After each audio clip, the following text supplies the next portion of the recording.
Mukhang bumabaliktad na naman si Tulfo sa mga banat niya.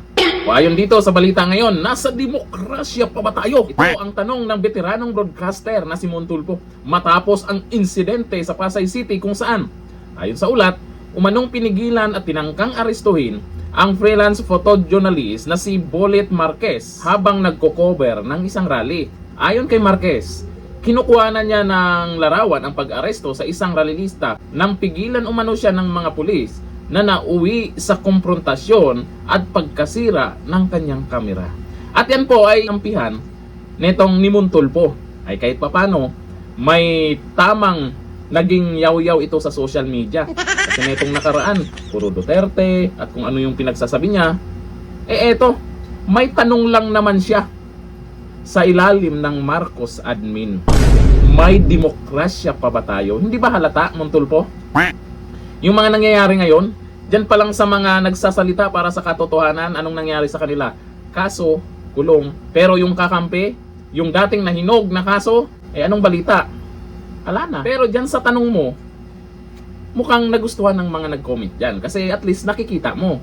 Yun nga lang, yung nakikita mo ngayon, mukhang malabo pa para sa'yo. Kasi alam na ng lahat kung anong meron ngayon sa administrasyon. Sana yung banat mo, kaso dinaan mo pa sa tanong. Diretsuhin mo na. Alam mo kung anong nangyayari ngayon. Akalain mo mga senador nagagawa nilang ganyanin. Anong nangyari ngayon pag hindi nila kakampi? Anong nangyari sa mga senador? Lalo na sa mga nasa baba. Kasi pag puro kay Duterte, banat sa Duterte, paninira sa Duterte, mahalata kayo. Ayon dito sa nagkomento, Tulfo. Ito sabi ni Inods Nat, mukhang tatawid na. Hindi yan. Malabo yan. Kung baga sa namamangka, hindi pwedeng sa kanan lang. Minsan kakabig din sa kaliwa, paminsan-minsan sabay balik din sa kanan yan. Hindi tatawid yan. Sabi ni Chris Vicente Manrique Jr., boss mo si Jr., di ba? Pagsabihan mo, baka makinig sa'yo. Sabi ni Ronaldo de Larmonte, yan ang gusto ng amo mo, di ba? Ba't ka nagre-reklamo? Sabi ni Harold D., pag tagilid na, lipat ka muna sa gitna. Kunyari, tapos biglang kabig sa kabilang side para di ka dami. Tingnan mo, medyo gumaganda-ganda na yung mga komento mo, pero alanganin pa rin maniniwala sa'yo yung mga tao. Todo mo na, Mon Tulfo.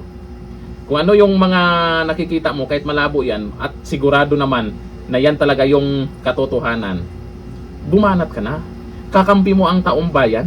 Kasi yung tanong mo ngayon, may sagot na ang karamihan yan. Tapos ikaw nagtatanong pala. Hanggang dito lang, thank you. Bye-bye.